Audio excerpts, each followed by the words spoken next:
Penguin Random House Audio presents Middle England by Jonathan Coe. Read for you by Rory Kinnear. In the century's last decades, British as a self-description began to offer something else. It had room for newcomers from abroad, and for people like me who found its capaciousness and slackness attractive. Here was a civic nationalism that meandered pleasantly like an old river, its dangerous force spent far upstream.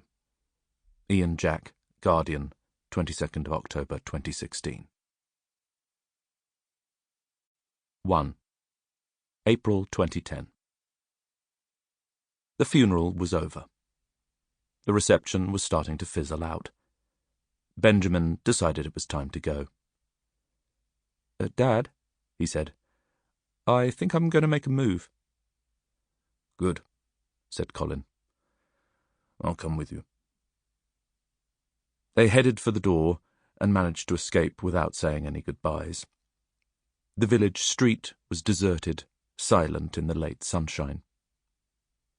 "We shouldn't really just leave like this," said Benjamin, glancing back towards the pub doubtfully. "Why not? I've spoken to everyone I want to. Come on, take me to the car." Benjamin allowed his father to hold him by the arm in a faltering grip. He was steadier on his feet that way. With indescribable slowness, they began to shuffle along the street towards the pub car park. "I don't want to go home," said Colin. "I can't face it without her. Take me to your place." "Sure," said Benjamin, even as his heart plummeted. The vision he had been promising himself, solitude, meditation, a cold glass of cider at the old wrought-iron table, the murmur of the river as it rippled by on its timeless course, disappeared, spiralled away into the afternoon sky. Never mind. His duty today was to his father.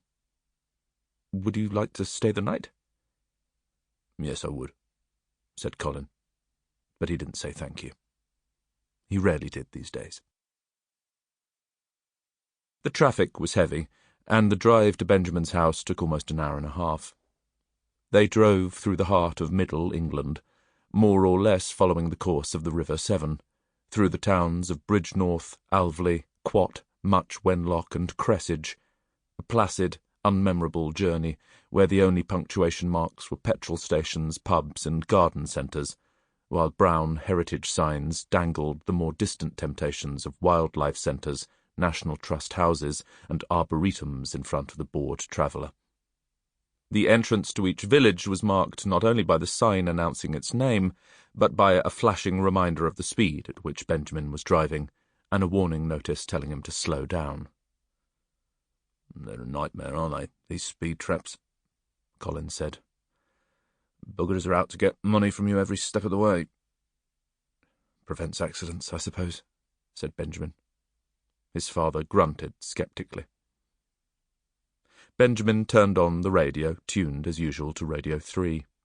He was in luck. The slow movement of Fauré's piano trio.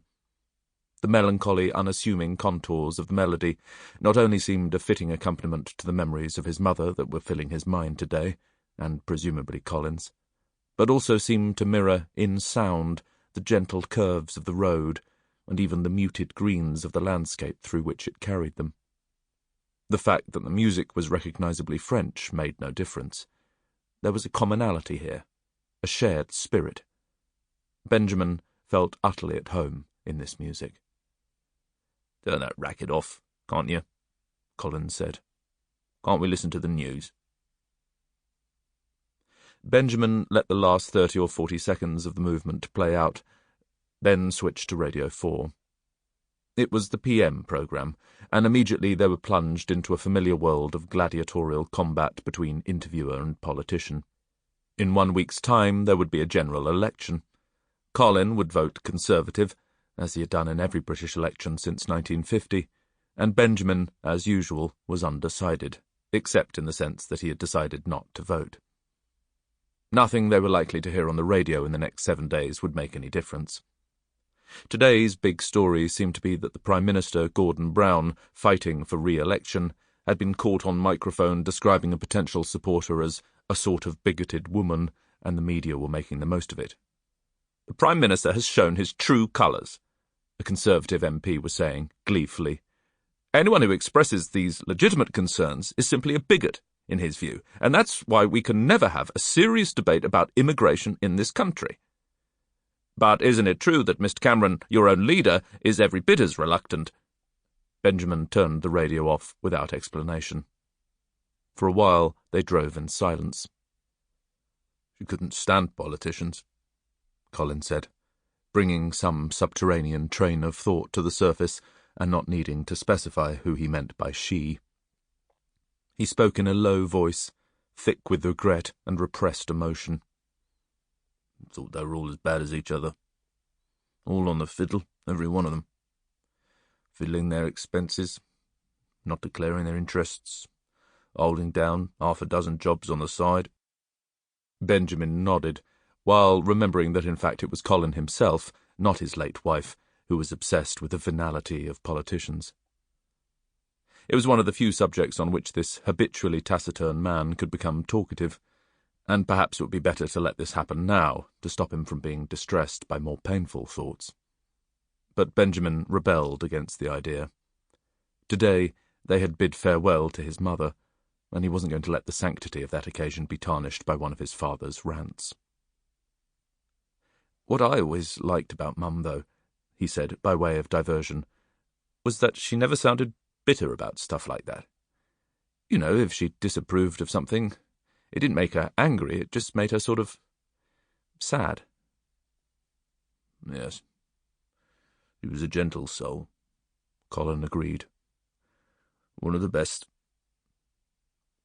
He said no more than that, but after a few seconds took a grimy-looking handkerchief out of his trouser pocket and wiped both eyes with it, slowly and carefully.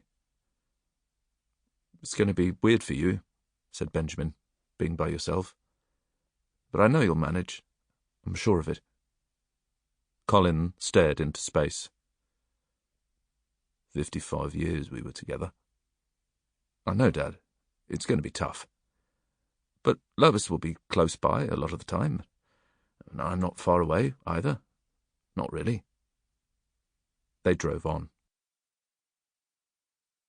Benjamin lived in a converted mill house on the banks of the River Severn, on the outskirts of a village just northeast of Shrewsbury. The house was approached down a single-track road, overhung with trees, its hedgerows densely overgrown on either side. He had moved to this absurdly remote and secluded spot at the beginning of the year, the sale of his two-bedroom flat in Belsize Park having funded the purchase, with enough capital left over to support his modest lifestyle for a few years to come. The house was far too big for a single man, but then he had not been single when he had bought it. There were 4 bedrooms, 2 sitting rooms, a dining room, a large open-plan kitchen complete with aga, and a study with generous leaded windows overlooking the river. So far, Benjamin had been extremely happy there, dispelling his friends' and family's early suspicions that he had made a terrible mistake. The house was full of treacherous corners and steep, narrow flights of stairs. It was entirely unsuitable as a place to bring his 82-year-old father. Nonetheless, with some difficulty, Benjamin managed to get him out of the car, up the stairs into the sitting room, up the next flight of stairs, shorter but with a tricky right-angled turn, into the kitchen, through the back door, and then down the flight of metal steps onto the terrace. He found him a cushion, poured him a can of lager, and was about to settle down with him for some stilted waterside conversation, when he heard a car pull up outside the front door. "Who the hell's that?" Colin, who had not heard anything, merely looked at him in bewilderment. Benjamin sprang up and hurried back into the sitting room. He opened the window and looked down at the forecourt to see Lois and her daughter Sophie standing at his front door, on the point of knocking. "What are you doing here?" he asked. "I've been trying to call you for an hour," said his sister. "What did you turn your bloody phone off for?" "I turned it off because I didn't want it to start ringing in the middle of a funeral," said Benjamin. "We were worried sick about you." You needn't have been. I'm fine. Why did you run off like that? I wanted to get away. Sample complete. Ready to continue?